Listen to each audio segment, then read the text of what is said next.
Good morning সকলোকে। পুনৰ স্বাগতম জনাইছোঁ মোৰ চেনেললৈ। বহুত দিন ভিডিঅ' বনাব পৰা নাই। অকল কলেজ ঘৰ সেয়াই হৈ আছে মোৰ, আৰু সেইবাবে ভাবিলোঁ আজি ভিডিঅ'টো বনাওঁ। মই বস্তু এটা আনিছিলোঁ এমাজনৰ পৰা, তাকে আপোনালোকক ভালদৰে দেখুৱাওঁ বুলি ভাবিলোঁ। এইডাল গৰিলা ট্ৰাইপড বুলি কয়। সেইবাবে আপোনালোককো ভালদৰে দেখুৱাম বুলি ভাবিলোঁ।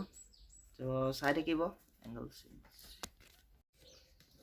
এইডাল অনাৰ অৰ্থ এটাই যে মোবাইলটো আৰু হাতেৰে ভিডিঅ' বনাই অশান্তিও লাগে, সেইবাবে আনিলোঁ। আৰু এইটো মোবাইলৰ হোল্ডাৰটো।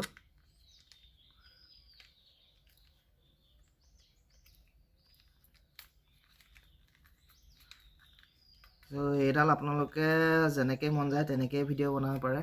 গোটেইডাল বেকা বেকি কৰি পেলাব পাৰি। ভিডিঅ'টো ইমানেই আজিলে। Bye bye. वो देसी देसी सब पर कितने देसी है जो गानों में अपने बोलते सच। ये सच का नंगा नाच है, मिठास का पर्दाफाश है। कल किसने